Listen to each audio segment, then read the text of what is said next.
والصلاة والسلام على من لا نبي بعده ولا أمة بعد أمته ولا شريعة بعد شريعة أما بعد فأعوذ بالله من الشيطان الرجيم بسم الله الرحمن الرحيم يا أيها النبي قل لأزواجك وبناتك ونساء المؤمنين يدنين عليهن من جلابيبهن ذلك أدنى أن يعرفن فلا يؤذين وكان الله غفورا رحيما لئن لم ينته المنافقون والذين في قلوبهم مرض والمرجفون في المدينة لنغرينك بهم ثم لا يجاورونك فيها إلا قليلا ملعونين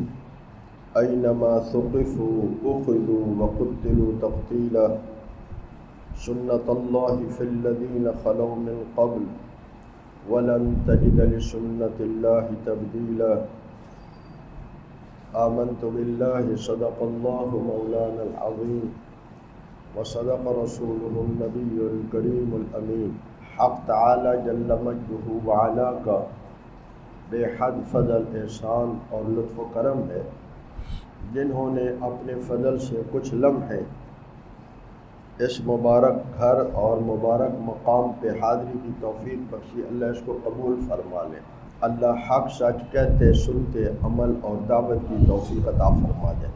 دین سیکھنے کے لیے جب لوگ جمع ہوتے ہیں تو میرے پیارے نبی صلی اللہ علیہ وسلم نے فرمایا فرشتے ان کی اس مجلس کو گھیر لیتے ہیں اور ان پر رحمت نازل ہوتی ہے، ان کے دلوں پر سکینہ کو اتارا جاتا ہے اور مجلس کے اختتام پر ان سب کی مغفرت کا اعلان کیا جاتا ہے اور ان کا ذکر اللہ کی بارگاہ میں کیا جاتا ہے۔ ہمیں ان مجالس کی قدر کرنے کی توفیق عطا فرمائے۔ میں نے آپ حضرات کے سامنے سورۃ الاحزاب کی چند آیتیں تلاوت کی ہیں۔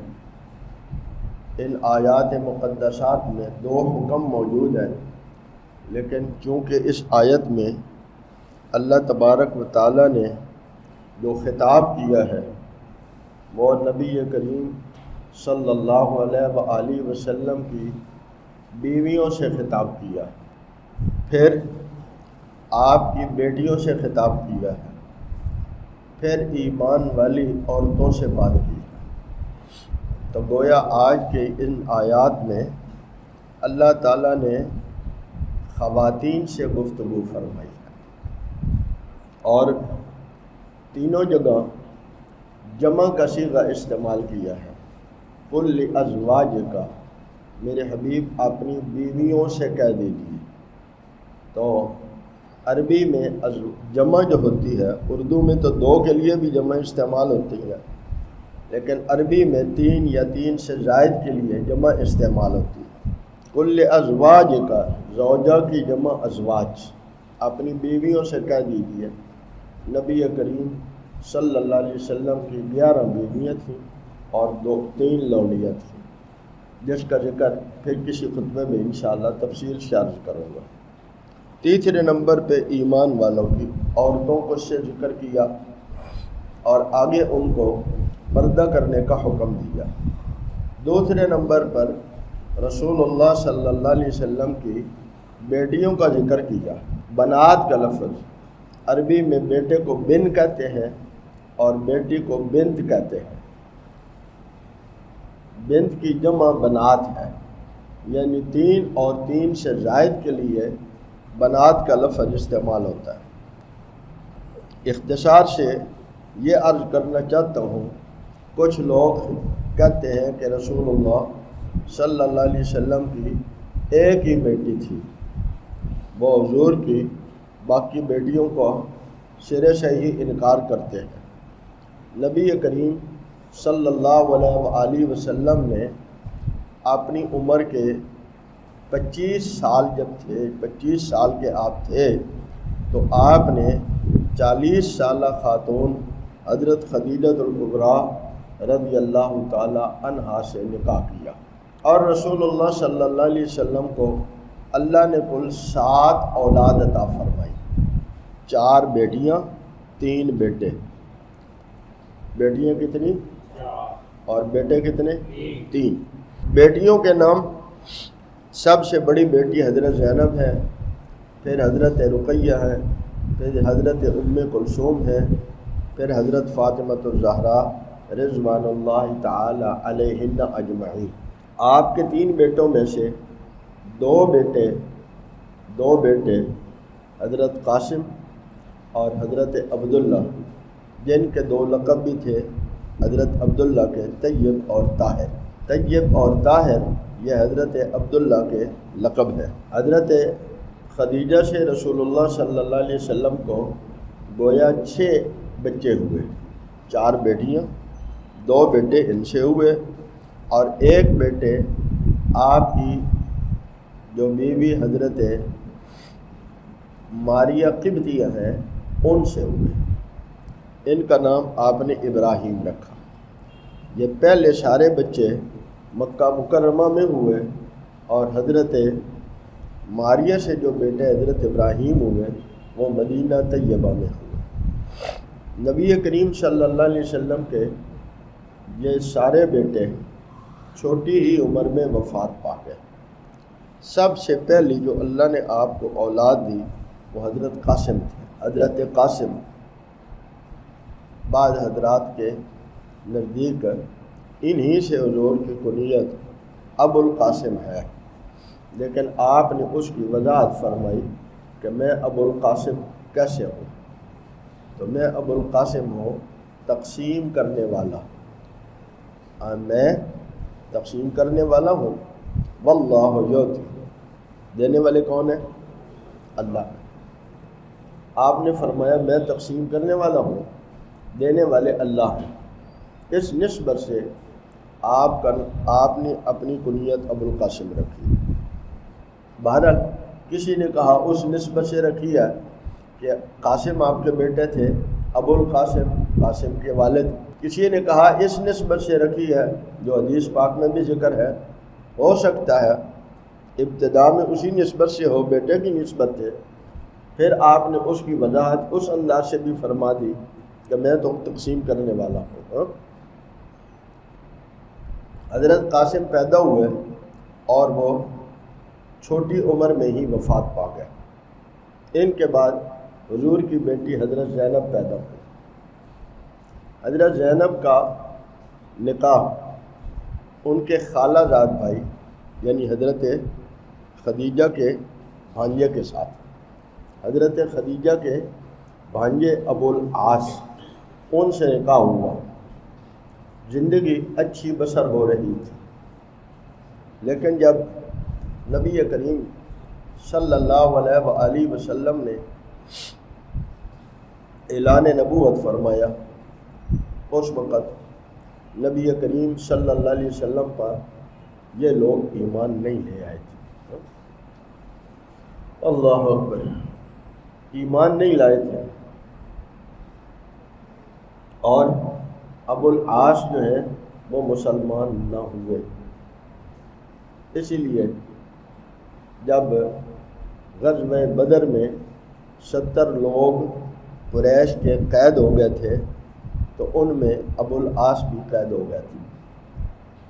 تو فیصلہ ہوا، مشورہ ہوا پہلے کہ یہ جو قیدی ہیں ان کے ساتھ کیا کرنا چاہیے۔ وہی تو اللہ کے نبی پر اترتی ہے، لیکن اس کے باوجود بھی آپ کی عادت شریفہ تھی کہ آپ بڑے کاموں میں مشورہ لیتے تھے۔ اللہ ہمیں بھی اس کی عادت ڈال دے۔ مشورہ اللہ کا حکم ہے اور نبی صلی اللہ علیہ وسلم کا مبارک طریقہ ہے۔ آپ نے مشورہ کیا تھا اور اکثریتی رائے یہ آئی کہ رشتہ دار ہیں، ایک تو ان کے ساتھ بھلائی ہو جائے گی چھوڑنے کی، اور دوسری مسلمانوں کی حالت بہت کمزور ہے، تو جب ان سے فدیہ لیں گے تو ان کی معاشی حالت بھی بہتر ہو جائے گی۔ فیصلہ تو یہ ہوا تھا، لیکن اللہ پاک کا فیصلہ کچھ اور تھا۔ اللہ نے وحی نازل فرمائی، 2 باتیں فرمائی۔ نبی کو شایع نہیں ہے کہ مشرک ہاتھ آئیں اور پھر پیغمبر ان کو قتل نہ کر دیں، یہ نبی کو شایع نہیں تھا۔ لیکن ہاں دوسری بات فرمائیں، آپ نے اب فیصلہ کیا مشورے سے کہ ہم نے فدیہ لینا ہے، تو فَكُلُوا مِمَّا غَنِمْتُمْ حَلَالًا طَيِّبًا، جو تم نے لے لیا ہے وہ حلال بھی ہے، پاکیزہ بھی ہے، اب استعمال کر لیں۔ وہ جو فدیے میں لوگوں نے مال دیے تو اس میں وہ ایک ہار بھی آیا۔ جب سامان حضور کے سامنے آیا تو آپ نے اس ہار کو پہچان لیا، آپ نے اس ہار کو پہچان لیا۔ یہ وہ ہار تھا جو حضرت زینب کے نکاح کے وقت حضرت خدیجہ نے اپنے گلے کا ہار اپنی بیٹی کے گلے میں ڈالا تھا۔ پہلی بیٹی کی شادی تھی۔ جب وہ ہار سامنے آیا تو نبی کریم صلی اللہ علیہ وسلم کی آنکھوں سے آنسو آ گئے، حضرت خدیجہ یاد آ گئی، صحابہ بھانپ گئے کہ آپ پریشان ہیں۔ پوچھا اللہ کے حبیب آپ کیوں پریشان ہیں؟ فرمایا مجھے خدیجہ کی یاد آ گئی ہے، یہ وہ ہار ہے جو خدیجہ نے اپنی بیٹی کو ڈالا تھا۔ کچھ دیر آپ دیدہ رہے، غمگین رہے، پھر آپ نے مشورہ کیا اگر آپ کی اجازت ہو تو یہ ہار ابو العاص کو واپس کر دیا جائے اور اسے کہا جائے کہ میری بیٹی حضرت زینب بحفاظت مدینے بھیج دیں، حفاظت سے مدینے بھیج دیں۔ تو مشورے میں سے اتفاق ہو گیا کہ ان کو ہار واپس کر دیا جائے۔ وہ ہار دیا گیا اور اس کے عوض میں حضرت زینب مدینہ طیبہ ہجرت کر کے آ گئی۔ حضرت زینب نے مدینہ طیبہ میں 6 سال گزارے اور پھر وہ اپنی اللہ سے ملی۔ ان سے ایک بیٹی ہوئی تھی جس کا نام تھا امامہ۔ اب آپ اندازہ لگائیں، وہ اس وقت بہت چھوٹی تھی۔ جب ہجرت کر کے اپنی والدہ کے ساتھ آئیں تو نبی کریم صلی اللہ علیہ وسلم کے ہاں جو پہلی تھی وہ یہ بیٹی تھی۔ پہلی جو تھی یہ ایک بیٹی ہی تھی۔ تو یہ آپ صلی اللہ علیہ وسلم کی کمر مبارک پر سوار ہو جاتے اور حضور کبھی سجدہ لمبا کر دیتے اور کبھی نماز میں ہی ہاتھ بڑھا کر اس کو نیچے اتارتے اور پھر سجدے سے اٹھ جاتے۔ یہی حضرت امامہ جو حضرت زینب کی بیٹی ہیں، جیسے میں نے غالباً گزشتہ جمعہ پہ عرض کیا تھا یا اس سے پچھلے جمعے پہ عرض کیا تھا کہ حضرت فاطمہ رضی اللہ تعالی عنہا نے اپنی وفات کے وقت وصیت کی تھی کہ حضرت علی با اختیار ہیں، لیکن میری ایک چاہت ہے کہ اگر میری وفات کے بعد علی امامہ سے نکاح کر لیں تو میرے بچوں کے لیے سہولت ہو جائے گی۔ اور حضرت علی المرتضیٰ رضی اللہ تعالیٰ عنہ نے حضرت امامہ سے نکاح کیا اور حضرت امامہ ان کے نکاح میں 6 سال رہیں اور کوئی اولاد نہ ہوئی۔ گویا اس طرح حضرت زینب سے ہونے والی اولاد جو تھی وہ مزید آگے نہ ہوئی۔ نبی کریم صلی اللہ علیہ وسلم کی دوسری بیٹی اور تیسری حضرت رقیہ اور حضرت ام کلثوم، ان دونوں کا نکاح ہوا تھا ابو لہب کے بیٹوں سے۔ ایک کا نام عتبہ تھا، ایک کا نام عتیبہ تھا۔ جب سورہ ابی لہب نازل ہوئی تو ابو لہب نے اپنے بیٹوں کو بلا کر کہا اس وقت تک تم سے ملنا جلنا اور کھانا پینا تمہارے ساتھ اور تمہیں میں اپنا منہ دکھانا حرام سمجھتا ہوں جب تک تم محمد صلی اللہ علیہ وسلم کی بیٹیوں کو طلاق نہیں دے دیتے۔ نکاح ہوا تھا، رخصتی نہیں ہوئی۔ تو انہوں نے جو بڑا بیٹا تھا عتبہ، اس نے تو آ کر کہہ دیا کہ میں نے آپ کی بیٹی کو طلاق دے دی۔ جو چھوٹا تھا اس نے آ کر نہ صرف یہ کہ طلاق دی بلکہ کہا کہ آپ کا دین اور ہے اور میرا دین اور ہے، آپ کا دین اور ہے میرا اور ہے، آپ کی بیٹی دین کی وجہ سے مجھے ناپسند کرتی ہے اور میں بھی اسے ناپسند کرتا ہوں، تو میں اسے طلاق دیتا ہوں۔ اور پھر رسول اللہ صلی اللہ علیہ وسلم کا کرتا مبارک پکڑ کے جھنجھوڑا اور آپ کا کرتا بھی پھٹ گیا۔ اس کی اس گستاخی پر اللہ کے نبی صلی اللہ علیہ وسلم نے اسے بد دعا دی۔ بھئی طلاق دینے بھی ایک رنج تو تھا، لیکن ساتھ گستاخی، آپ کی زبان سے لفظ نکل گئے، یا اللہ اس پر کوئی کتا مسلط فرما۔ ابو لہب جانتا تھا کہ حضور نے جو کہا ہے وہ ہو کر رہتا ہے۔ یہ کفار یہ بھی سمجھتے تھے کہ رسول اللہ صلی اللہ علیہ وسلم کی زبان سے جو بات نکلتی ہے وہ ٹلتی نہیں ہے، لیکن ہدایت کب ہوتی ہے؟ جب انسان ہدایت کا طلبگار ہوتا ہے۔ ان کے ہدایت پر نہ آنے کا سبب یہ تھا کہ یہ سمجھتے تھے کہ اگر ہم نے ان کو نبی مان لیا تو ہماری سرداریاں ختم ہو جائیں گی، ہم سب کو ان کی پیروی کرنا پڑے گی۔ بس رولا یہ تھا، سرداری کا رولا تھا۔ تو ابو لہب اور اس کے تمام یہ رفقا یہ ایک قافلے میں شام جا رہے تھے۔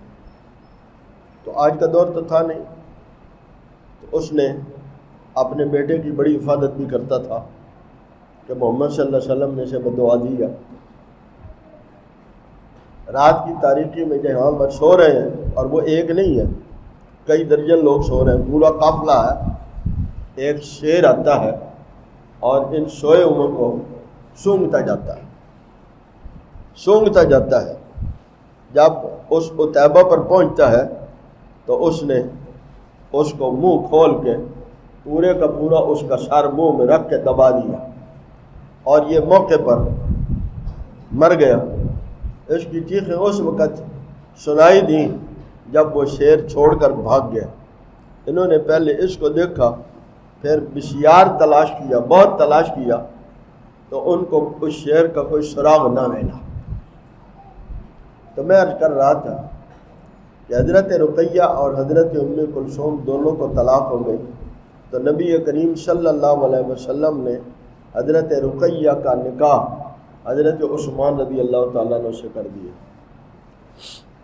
عثمان رضی اللہ تعالیٰ عنہ کی دو عجیب خوبیاں تھیں۔ ایک حیا اتنا تھا کہ نبی صلی اللہ علیہ وسلم کے بعد اگر کسی کو حیا والا کہا جا سکتا ہے تو حضرت عثمان تھے رضی اللہ تعالیٰ عنہ۔ جیسے میں نے عرض کیا آج سے 3 جمعے پہلے کہ حضرت عثمان رضی اللہ تعالیٰ عنہ پوری زندگی کبھی کپڑے اتار کر نہائے بھی نہیں، تنہائی میں بھی کبھی کپڑے اتار کر نہیں نہائے، تنہائی میں بھی ہمیشہ کپڑے پہن کر غسل کیا۔ حیا ہے اللہ نے جس کو عطا فرمائی، اور نبی کریم صلی اللہ علیہ وسلم کا مبارک ارشاد ہے الحیاء من الایمان، حیا بھی ایمان کا حصہ ہے۔ اللہ اکبر، حیا بھی ایمان کا حصہ ہے۔ اس پر بہت سی باتیں ہیں، لیکن اختصار سے جو عرض کرنا چاہ رہا تھا، تو حضرت عثمان رضی اللہ تعالیٰ عنہ سے نکاح کیا، اور جب کفار کے مظالم بڑھ گئے تو نبی کریم صلی اللہ علیہ وسلم نے حکم دیا کہ جو لوگ پریشان ہیں ان حالات سے وہ حبشہ ہجرت کر جائیں۔ حبشہ کا بادشاہ نیک دل ہے، وہ کسی پر ظلم نہیں ہونے دیتا، اگرچہ وہ عیسائی تھا لیکن نیک دل آدمی تھا۔ بہت ساری باتیں ہیں، لیکن انہوں نے ہجرت کی، اور نبی کریم صلی اللہ علیہ وسلم رات کی تاریکی میں مدینے سے باہر ان کو روانہ کرنے کے لیے گئے۔ کچھ عرصے تک کوئی خبر نہ پہنچی تو آپ صلی اللہ علیہ وسلم پریشان تھے کہ کوئی خبر نہیں۔ تو ایک خاتون کو پتہ چلا جو حبشہ سے آئی تھی تو انہوں نے نبی کریم صلی اللہ علیہ وسلم سے کہا میں عثمان اور رقیہ سے ملی ہوں، وہ دونوں خیریت سے ہیں۔ تو نبی کریم صلی اللہ علیہ وسلم نے دعا دی، اصحبہم اللہ، اللہ ان دونوں کا ساتھی ہو جائے، اللہ ان دونوں کا حمایتی ہو جائے۔ اور فرمایا لوط علیہ السلام کے بعد، لوط علیہ السلام کے بعد اپنی بیوی بچوں سمیت ہجرت کرنے والا جوڑا یہ پہلے جوڑا۔ لوط علیہ السلام کی ہجرت کے بعد اپنی بیوی کے ساتھ ہجرت کرنے والا یہ پہلا جوڑا ہے۔ اللہ نے وہاں حضرت رقیہ سے حضرت عثمان کو ایک بیٹا عطا فرمایا جس کا نام رکھا عبداللہ۔ یہ 6 سال وہاں رہے اور حضرت عبداللہ وہیں فوت ہو گئے، حضرت عبداللہ وہیں فوت ہو گئے۔ آج کا دور مواصلاتی دور تھا نہیں، تو جب مکہ فتح ہو گئی بدر کی، تو اس کے بعد جا کر ان کو پتہ چلا کہ مسلمانوں کے حالات ہیں، یعنی 2 سال بعد پتہ چلا۔ اللہ اکبر۔ تب حضرت عثمان وہاں سے ہجرت کر کے آئے اور کچھ عرصے بعد حضرت رقیہ بیمار ہو گئے، کچھ عرصے کے بعد حضرت رقیہ بیمار ہو گئی۔ حضرت رقیہ رضی اللہ تعالی عنہ بدر کی فتح سے کچھ پہلے آ گئے تھے، اس سے پہلے بھی ایک حملہ ہوا تھا، اس حملے کا پتہ چلا، تو بدر سے پہلے آ گئے اور بیمار ہو گئی۔ تو جب لڑائی کے لیے جانے لگے تو نبی کریم صلی اللہ علیہ وسلم نے 2 بندوں کو روکا، ایک حضرت عثمان کو اور ایک حضرت اسامہ بن زید۔ اسی صورت میں حضرت زید کا قصہ بھی ہے، جیسے میں نے عرض کیا تھا کہ یہ واحد صحابی ہیں جن کا نام اللہ نے قرآن میں لکھا ہے، واحد صحابی ہیں جن کا نام قرآن میں ہے، اور انہوں نے اپنی شاہانہ زندگی کو چھوڑ کر رسول اللہ کی غلامی کو اختیار کیا اور حضور نے انہیں منہ بولا بیٹا بنایا تھا، اور پھر یہ حضور کے خاندان میں سے شمار ہوتے تھے، اس لیے حضرت اسامہ کو وہاں چھوڑا۔ اس کا باپ حضور کا منہ بولا بیٹا۔ جس دن اللہ نے بدر کی فتح عطا فرمائی تو اللہ کے نبی صلی اللہ علیہ وسلم نے اپنی اونٹنی پر حضرت اس زید کو بھیجا، جاؤ مکے میں خبر پہنچاؤ اللہ نے ہمیں فتح عطا فرمائی ہے اور بڑے بڑے 70 سردار قتل ہو گئے ہیں اور 70 قید ہو گئے ہیں، اللہ نے اسلام کو مسلمانوں کو فتح عطا فرمائی۔ اب ادھر حضرت رقیہ اسی دن جب وہ ادھر سے چلے تو وہ وفات پا گئی۔ اب قبر کے کھودنے غسل دینے میں وقت لگا، تو جب لحد میں اتار رہے تھے تو مدینے میں اس وقت یہی 2 بڑے بندے تھے، ایک حضرت عثمان رضی اللہ تعالیٰ عنہ اور حضور کے رشتہ داروں میں خاص طور پہ یہی تھے، حضرت عثمان حضرت اسامہ۔ یہ حضرت رقیہ کو قبر میں اتار رہے تھے تو انہوں نے اللہ اکبر کی آواز سنی، تو حضرت عثمان نے جب یہ قبر میں اتار دیا اور اوپر مٹی ڈال رہے تھے تو کہا اسامہ میں مٹی ڈالتا ہوں، تم آواز سنو، یہ اللہ اکبر کی آواز بڑی زور سے کہاں سے آئی ہے؟ تو حضرت اسامہ گئے تو انہوں نے آ کر کہا کہ میرے ابا آئے ہیں اور انہوں نے یہ خوشخبری سنائی ہے کہ مسلمانوں کو اللہ نے فتح دی ہے، 70 کافر بڑے بڑے مارے گئے اور قید ہو گئے ہیں۔ تو اللہ نے حضرت عثمان کے اس غم میں اس وقت ایک فوری خوشی دے کر ان کے غم کو ہلکا کر دیا۔ نبی کریم صلی اللہ علیہ وسلم نے، اب یہ رمضان شریف کا مہینہ تھا جب بدر فتح ہوا اور رمضان شریف کے مہینے میں ہی وفات ہوئی حضرت زینب کی۔ نبی کریم صلی اللہ علیہ وسلم نے 5 ماہ اور کچھ دنوں کے بعد ربیع الاول میں حضرت کلثوم سے حضرت کلثوم کا نکاح حضرت عثمان سے کر دیا۔ انہوں نے 6 سال حضرت عثمان کے ساتھ گزارے، اولاد کوئی نہ ہوئی اور وہ بھی وفات پا گئی۔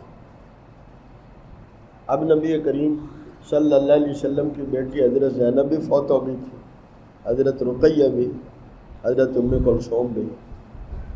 اب حضور کے پاس ایک بیٹی رہ گئی۔ تو کچھ لوگ کہتے ہیں کہ اگر حضور کی 4 بیٹیاں تھیں تو جب مباہلہ جو عیسائیوں نجران کے عیسائیوں سے مباہلہ ہوا تو اس میں اللہ کے نبی صلی اللہ علیہ وسلم حضرت علی کو لے گئے، حضرت فاطمہ کو لے گئے، حضرت حسن حسین کو لے گئے، تو اگر کوئی اور بھی اولاد تھی تو کیوں نہ لے گئے؟ تو بھئی جب وہ فوت ہو گئی تھی تو کیسے لے جاتے؟ یہ بھی کوئی بات ہے؟ جب اللہ کا قرآن کہہ رہا ہے وَبَنَاتِكَ، نبی آپ کی بیٹیاں، تو بیٹیاں ایک کو کہتے ہیں یا زیادہ کو کہتے ہیں؟ اردو میں تو 2 کو بھی بیٹیاں کہتے ہیں، لیکن عربی میں تو 2 کو نہیں، 2 کے لیے جمع نہیں استعمال ہوتا، عربی میں کم از کم 3 کے لیے جمع استعمال ہوتا ہے۔ حضور کی کتنی بیٹیاں تھیں؟ 4 بیٹیاں ہیں۔ چوتھی بیٹی حضرت فاطمہ الزہرا رضی اللہ تعالی عنہا ہے۔ حضرت فاطمہ رضی اللہ تعالی عنہا کی عمر جب نکاح ہوا تو 15.5 سال تھی، اور حضرت رقیہ کا جب حضرت عثمان سے نکاح ہوا ہے تو ان کی عمر کا حساب نکال رہا تھا، وہ 12 سال بنتی ہے۔ یہ جو بڑی عمر کے لوگ ہیں یہ جانتے ہیں، سمجھتے ہیں کہ جو دیہاتوں میں رہنے والی بچیاں ہوتی ہیں، عام طور پہ اب تو دیہاتوں میں بھی بہت یہ جدید تعلیم کا نظام آ گیا، جو بچیاں تعلیمی نظام وغیرہ میں اتنی نہیں ہوتی اور وہ وہاں اس ماحول میں رہتی کھاتی پیتی ہیں، تو وہ 12 سال کی بڑی بڑی عورتیں جتنی ہو جاتی ہیں۔ اور ہماری یہاں شہر میں وہ پڑھتی پڑھتی بیچاری اتنی صحت کی کمزور ہوتی ہے کہ ان کو عمر بتانا پڑتی ہے۔ اللہ اکبر۔ تو ہمارے ہاں یہاں میں آپ کو یہ توجہ فرمائیں گے، میں نے آپ کو یہ 2 باتیں کیوں بتائیں کہ حضرت فاطمہ کا نکاح ہوا تو 15.5 سال عمر تھی، اور حضرت رقیہ کا نکاح ہوا تو 12.5 سال عمر تھی،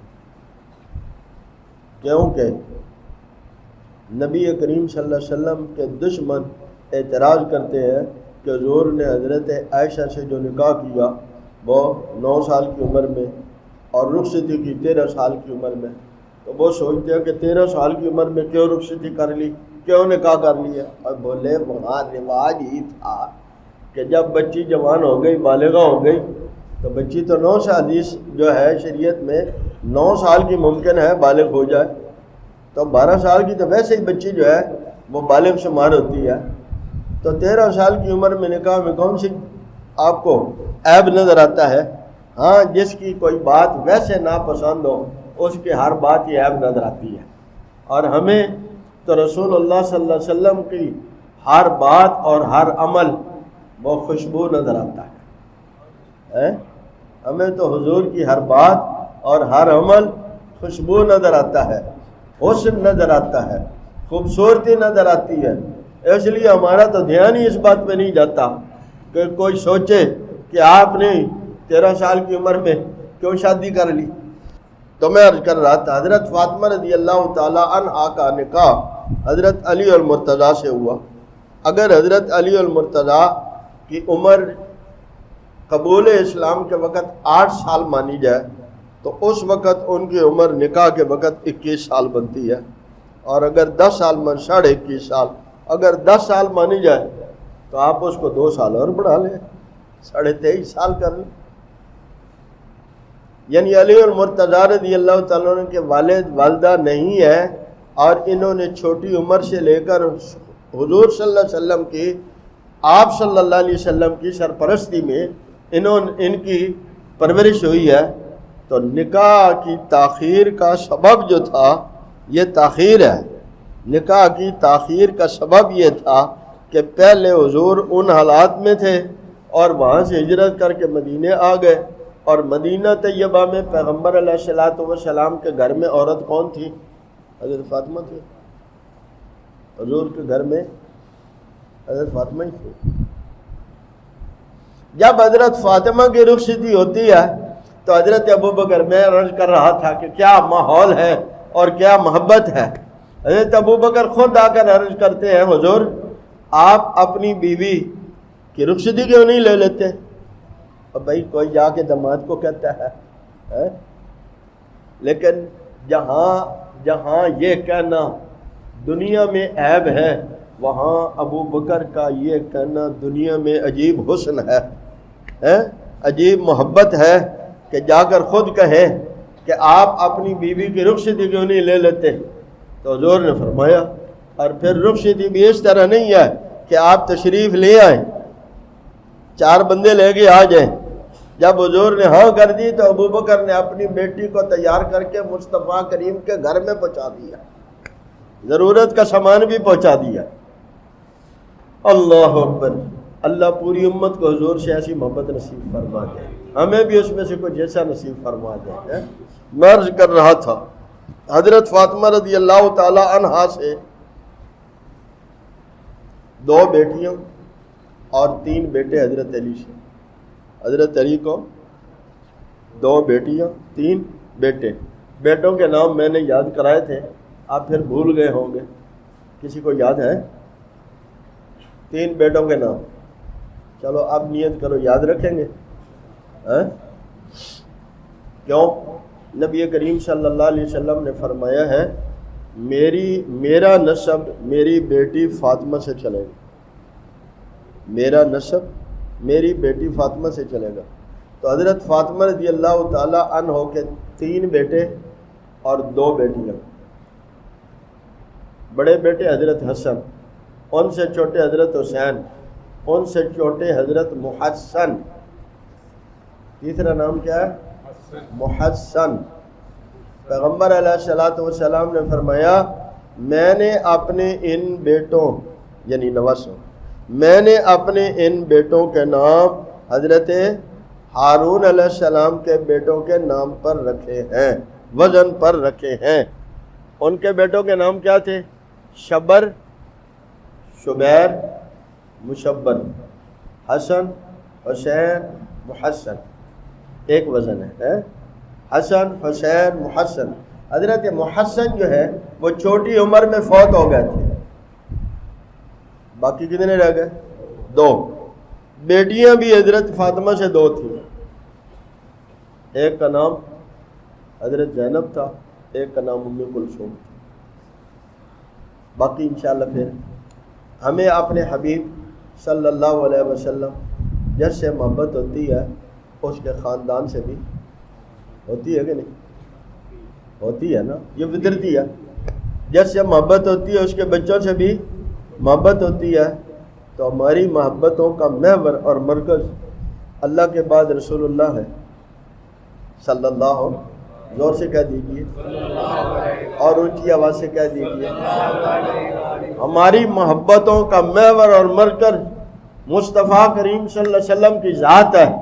اس لیے حضور کی زندگی کا بھی معلوم ہونا ضروری ہے، حضور کی رشتہ داریوں کا بھی معلوم ہونا ضروری ہے کہ حضور کے رشتہ داروں سے جب محبت ہو تو ہم سے کوئی، اگر آپ بھی ہم بھی سب سمجھتے ہیں کوئی بندہ ہمارے ساتھ محبت کرتا ہے تو دل میں خیال ہوتا ہے کہ شاید کسی مطلب سے کر رہا ہو، لیکن جب کوئی بندہ ہماری اولاد سے محبت کرتا ہے تو اب پتہ چلتا ہے کہ یہ ہماری محبت اگلی نسل میں بھی چل رہی ہے۔ تو جس کو رسول اللہ صلی اللہ علیہ وسلم کی اولاد سے، حضور کی ازواج سے، حضور کی بیٹیوں سے، بیویوں سے، اولاد سے محبت ہوگی، یہ اس بات کی نشانی ہے اسے مصطفیٰ کریم کی محبت کی وجہ سے ان سے محبت ہے۔ ہمیں تو پیارو حضور کی محبت کی وجہ سے ان گلی کوچوں سے بھی محبت ہے جہاں مصطفیٰ گزرے ہیں۔ ہمیں تو ان در و دیوار سے بھی محبت ہے جس کی نسبت مصطفیٰ کریم صلی اللہ علیہ وسلم سے ہو گئی۔ تو پھر جن بیویوں نے حضور کے بستر پر حضور کے ساتھ راتیں گزاری ہیں ان سے کیوں نہ محبت ہوگی؟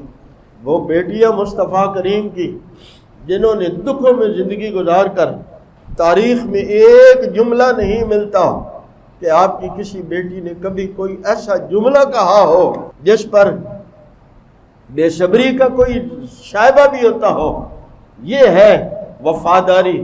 تو میرے نبی کی با وفا بیٹیوں سے ہمیں کیوں نہ محبت ہو، کیونکہ وہ میرے حبیب کی بیٹیاں ہیں صلی اللہ علیہ وسلم۔ ہمیں حضور کی نواسوں سے اور نواسیوں سے کیوں نہ محبت ہو، کیونکہ وہ میرے حبیب صلی اللہ علیہ وسلم کی اولاد ہے۔ اللہ ہمیں حضور سے، حضور کی نسبت سے، حضور کے صحابہ سے، حضور کے آل بیت سے سچی محبت نصیب فرمائے، اور یہ محبت ایمان کا حصہ ہے۔ اللہ اسی ایمان کے حصے کے ساتھ اس دنیا میں زندہ رکھے، موت آئے تو انہی نسبتوں کی محبت پر اللہ ہمیں موت عطا فرمائے۔ وآخر دعوانا الحمدللہ۔